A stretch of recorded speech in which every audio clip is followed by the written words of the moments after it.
In order to share my ideas about messages in the Mabinogi, you need to be familiar with the stories in the four branches. So, in case you're not, here's a short synopsis of the main plot lines. I'm naturally going to focus on things that are relevant to my ideas, but I'll try to present things fairly. If you haven't read the four branches, I hope this might inspire you to. Then you can make up your own mind. At the start of the first branch, Pwyll, the Prince of Dyfed, goes out hunting and meets Arawn, the King of Annwn, which is the Welsh otherworld. They agree to trade likenesses and kingdoms with each other for a year. No one in either kingdom knows about the switch, including Arawn's queen, so Pwyll lies with her each night, without touching her, out of loyalty to Arawn. At the end of the year, they each return to their own kingdom. Back home in Dyfed, Pwyll decides to go up a magical hill called the Gorsedd Arberth, hoping to see a wonder. Soon, Rhiannon comes riding by on a magical horse, which appears to be walking sedately, but which no one can catch. Eventually, Pwyll manages to speak to her, but only after he has spurred and winded his horse. Rhiannon's first words to him criticize this behavior. However, she then explains that she doesn't wish to marry the man her father has chosen for her, a man called Gwawl, and proposes marriage to Pwyll instead. But at their wedding feast, Pwyll speaks carelessly and accidentally promises to give Rhiannon back to Gwawl, the other suitor. Rhiannon takes charge of the situation, and through the clever use of her magic, she and Pwyll manage to get married, but they humiliate and threaten Gwawl in the process. After some concerns over an heir for the kingdom, Rhiannon finally gives birth to a son, but he's stolen on the night of his birth, and Rhiannon is framed for killing him. Her punishment is to sit by a horse-mounting block and offer to carry visitors to the castle on her back. Meanwhile, on the night of the child's birth, a man called Tiernan is attending to his mare, who foals every May Eve, but whose foals always mysteriously disappear. This time, he waits up with the mare to try to prevent this.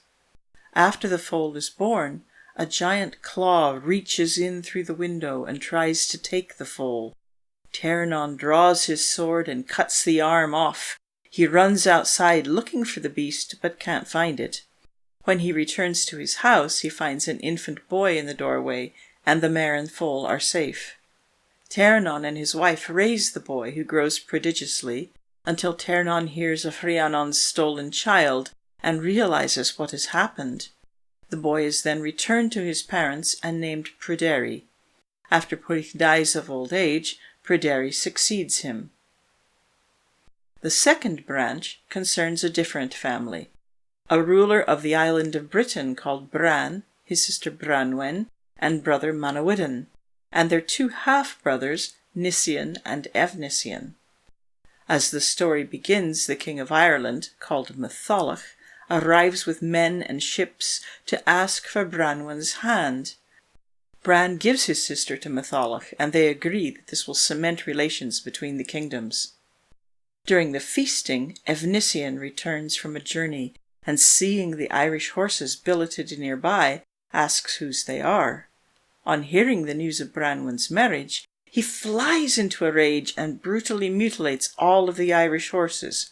It is only with great difficulty that Bran manages to make peace with Matholwch after replacing the horses and paying for the insult with many gifts. Matholwch and Branwen return to Ireland, where they have a son called Gwern. However, Matholwch's courtiers, still smarting from the insult of the horses, speak ill of Branwen, and Matholwch is forced to put her aside and sends her to the kitchen as a slave.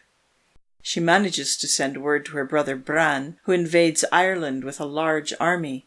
Matholwch tries to make peace and offers to make Gwern king after him, but once again Efnisian causes trouble and throws the child on a fire. A terrible battle between the Irish and British takes place, with very few survivors on either side. Bran is killed, although his severed head lives on for a time, as the British survivors visit an otherworldly island, and Branwen dies of a broken heart. Bran's kingdom is usurped by his cousin during his absence. Pryderi and Manawydan are among the few British warriors to survive, and in the third branch they go together to Dyfed, where Pryderi offers his mother Rhiannon to Manawydan as a wife. This works out well, and Pryderi and his wife Cigfa become fast friends with Rhiannon and Manawydan. Soon they decide to go up the Gorsedd Arberth, where Pwyll first saw Rhiannon, once again hoping to see a wonder. Instead, the whole kingdom of Dyfed disappears in a mist, leaving only the four and an empty castle, no farms or cattle, no servants or warriors. For a while they live by hunting and fishing, but eventually decide to go to England and try to become craftsmen. They try the trades of saddle-making, shield-making, and shoemaking, but each time their skill is so great that the local tradesmen get angry and drive them away, so they return to Dyfed and resume hunting. One day Pryderi and Manawydan pursue a mysterious white boar. It eventually runs into a magical fortress, which has never been there before, followed by Pryderi's hounds. Pryderi goes in looking for his dogs and becomes entrapped. When Rhiannon hears of this, she too disappears into the fortress and becomes its prisoner. Then the fortress itself disappears. Manawydan and Cigfa then try shoemaking again, but things go as before. So Manawydan buys wheat, and they return to Dyfed, where he plants the wheat. When the crop is ready to harvest, mice begin to eat it. Manawydan manages to catch one slow, fat mouse and declares that he will hang it for stealing. He goes up the Gorsedd Arberth and builds a tiny gallows. A bishop appears and offers him a large sum of money to spare the life of the mouse. Manawydan cleverly questions him and discovers that he is actually a powerful magician who is taking vengeance on behalf of Gwawl, Rhiannon's humiliated suitor from the first branch. Manawydan manages to make him release Rhiannon and Pryderi and restore Dyfed to normal, in return for the life of the mouse, who is actually the magician's pregnant wife. In the fourth branch, we have yet another king and kingdom. This time it's Math, the king of Gwynedd, who is himself a powerful magician. Math has two nephews called Gwydion and Gilvaethwy, but Math is under a curse, which says that he must rest his feet in the lap of a virgin at all times, unless he's at war. His lap maiden is called Goewin, but Gilvaethwy wants her for himself. So Gwydion, who is also a skilled magician, starts a war with Pryderi through means of trickery so that Math will be absent and Goewin unguarded. While Math is off fighting Pryderi, Gilvaethwy rapes Goewin. Meanwhile, there are heavy losses on both sides of the war which Gwydion has started. Pryderi suggests that he and Gwydion should spare their men and fight in single combat. Gwydion agrees, but he kills Pryderi through yet more magical trickery. With the war over, Math hears of Goewin's rape and punishes Gwydion and Gilvaethwy by turning them into a series of animals who must mate with one another and give birth. After this punishment, we see Math asking Gwydion who should be the next footholder. Gwydion suggests his sister, Arianrhod. She is brought before Math, who asks her to confirm her virginity, but her answer is vague, so Math throws his magic wand on the floor and asks her to step over it. When she does, a baby boy drops out of her, but he quickly disappears and jumps into the sea. As Arianrhod is leaving the room in humiliation, a small something drops from beneath her dress. Gwydion scoops this up and takes it to his chamber, where he puts it in a chest. Later, a baby boy appears in the chest, and Gwydion begins raising him. When he's a sturdy lad, Gwydion takes the boy to Arianrhod and asks her to name him, and to give him arms and a wife. She refuses, but he manages to trick her into giving the name Hle and the arms. Arianrhod won't give Hle a wife, so Math and Gwydion make a wife for him out of flowers and call her Blodeuwedd. However, it's not long before Blodeuwedd falls in love with another man called Gronw, and the lovers plot to kill Hle. Their plot isn't entirely successful. Hle is only wounded and flies away in the form of an eagle. He's eventually found by Gwydion, returns to human form, and kills Gronw.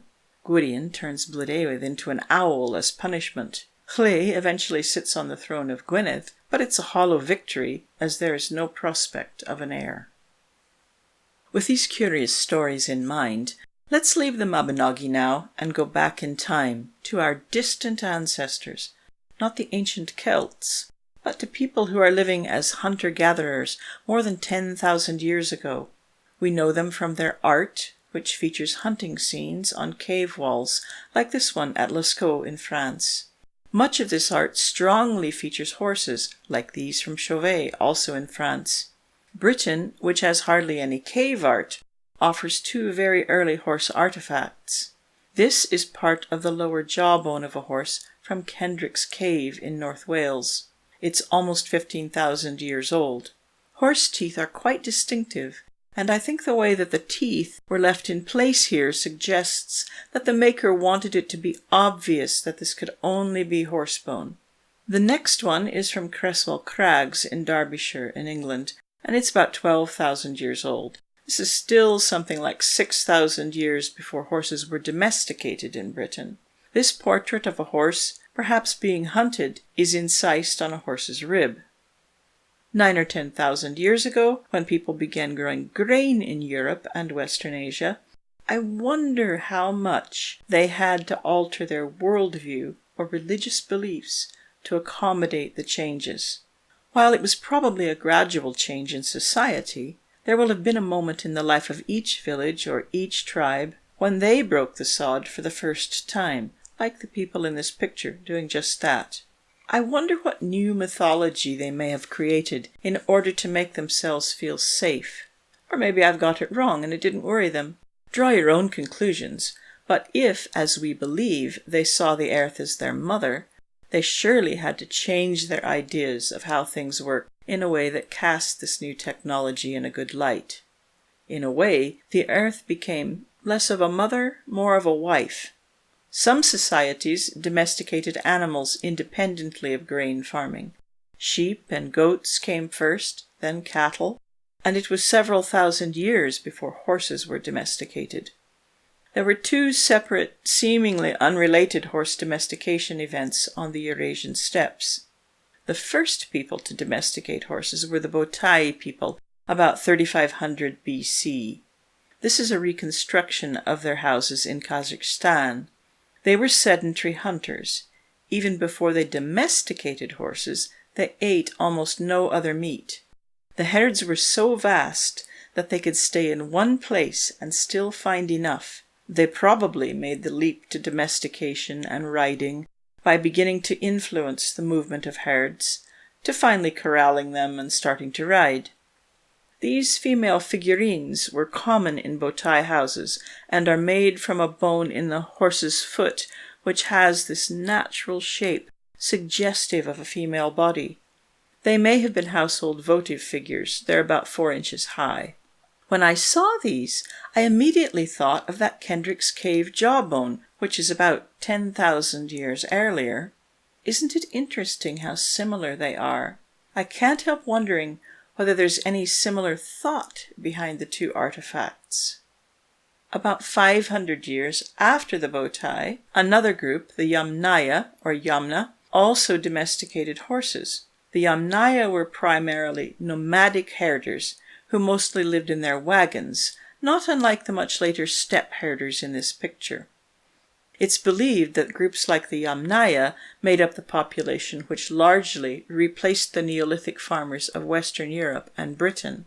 One theory says that the Yamnaya were originally attracted to horses because they're more self-sufficient in snow than other livestock. The horse's single-toed hoof makes them better at digging for the grass than animals with cloven hooves, like the horse in this picture is doing.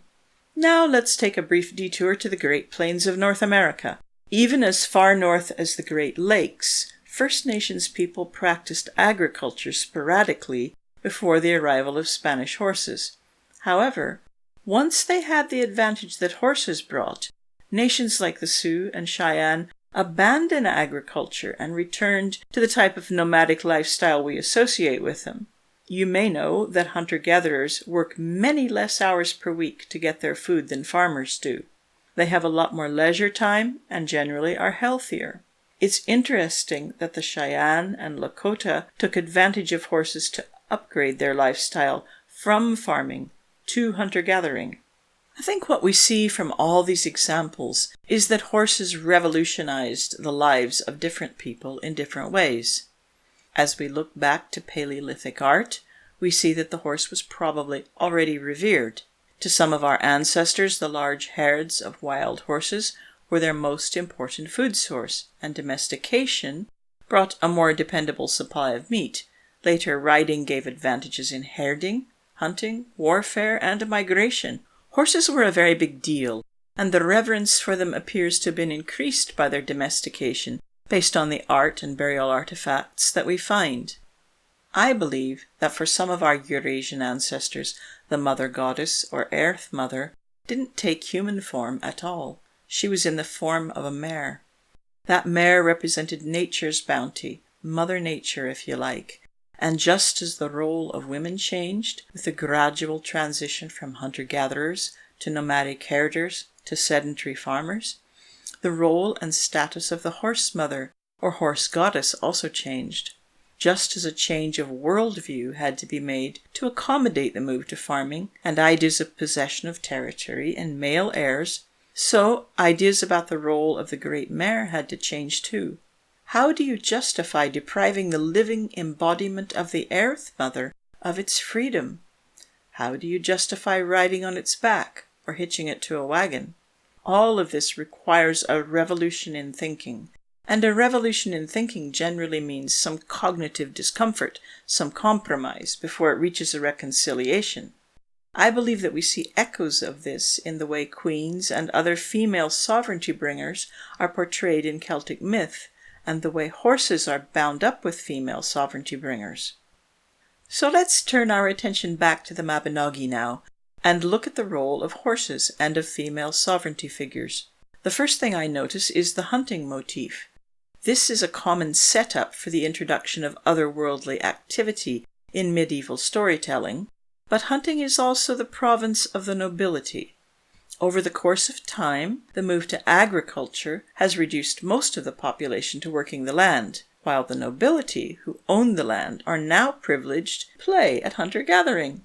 The theme of the need of an heir for David also comes to the fore, both before and after Bric's marriage to Rhiannon. Rhiannon is treated well in the beginning and seems to hold most of the power.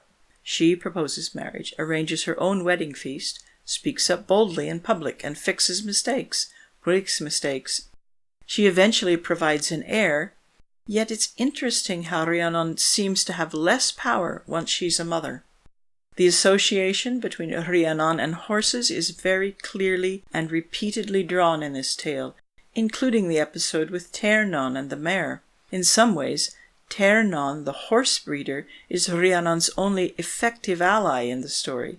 From the beginning of the second branch, Branwen has less agency than Rhiannon. She's much more of a pawn than a sovereign. Pivotal moment here is Evnisian's mutilation of the horses. If horses are a symbol of female sovereignty or sovereign nature, something sacred, then the seriousness of this act cannot be overestimated. Both kingdoms lose their kings and are left with a power vacuum. Not only does this branch end tragically, but we see no further indication of the horse-sovereignty relationship in the Mabinogi. Again, in the third branch, we see Pryderi rather offhandedly giving his mother away. Although otherwise women seem to have equality in this story, there really aren't a lot of choices when there's only 4 people left in the world. The interplay between living off the land, working at trades in the towns, and farming is interesting. Hunting is traditionally a pastime of the nobility, as I said, while the lower classes dirty their hands with trades and farm work. There seems to be a subtext here about the best way to live, although it's never really resolved. The most significant thing here is that Rhiannon's magical trickery turns out to have caused the trouble. Now, the feminist take on this narrative might be that the male commentator here is fearful of female magical power. But another interpretation is that magic represents something else entirely, which we'll be discussing in the fourth branch. Goewin, Math's lap maiden in the fourth branch, is an interesting take on sovereignty, literally supporting the king's feet. She represents the land he stands on. This makes her rate shocking on a level beyond that of personal sovereignty. Note again the heavy losses in the war Gwydion starts, which echoes those in the second branch following Efnisien deeds. Gwydion uses magic ruthlessly in the fourth branch. Most of the magic we see in other branches is harmless by comparison. Has Gwydion impregnated his sister? She seems confused by Math's question about her virginity, and I can't help feeling that she's been the victim of a magical date rape, whether there was actual intercourse or not. Who or what is Arianrhod's child? Remember, he's not even the golden-haired boy she dropped first. That was Dulin, but the mysterious lump of something. Is he even real? Arianrhod is reluctant to acknowledge or encourage him, and refuses to inflict Gwydion's project on more women. So then they make Blodeuwedd out of the raw material of nature. It's as if Gwydion and Math are looking for a way around procreation by the usual means, or without the consent of women. It's little wonder that Blodeuwedd prefers the wholesome hunter, Granu, to the ill-fated prodigy, Hle. But while Blodeuwedd is nature personified, she's also nature manipulated and twisted for Gwydion's ends. As an owl, at least she gets to return to the natural world, which Hle seems to attempt as well, but he's prevented by Gwydion. He then sits on the throne that will soon be empty. Ultimately, I think Gwydion's magic represents power and technology misused against nature and against female sovereignty. So let's just recap and see if we can bring all this together into some sort of useful bundle. Horses are bound up with sovereignty, but they only feature in the first and second branches. However, perhaps that shouldn't surprise us when any shred of respect for sovereignty is trampled by the actions of Efnisien and then Gwydion. Efnisien cares nothing for the suffering of the horses he mutilates, or for the sovereignty of nature and the land that they represent. Female figures see their power, respect, and personal sovereignty plummet as we move from one branch to the next. There's no comparison between the self-possessed Rhiannon we meet at the start of the first branch and what I can only call the triple rape victims of Gwydion in the fourth. Sovereignty is often interpreted by modern pagans as personal sovereignty, and as a result, the women in the Mabinogi are objects of identification for those who feel violated. While I definitely understand why that can be cathartic, I believe that the foremost interpretation of sovereignty needs to be the rights of the land and of nature, that is, our ecosystem, to be sovereign over itself. Gwydion's magic, I believe, has nothing to do with what most of us mean by the word. Rather, it's a perfect example of technology run amok. Throughout the fourth branch, Gwydion and Math pile one magical misdeed upon another, always making the situation worse than it was before. Their magic is used to further patriarchal ideals that will turn out to be without substance, only fit to create an illusion of kingship from the leftovers of sovereignty.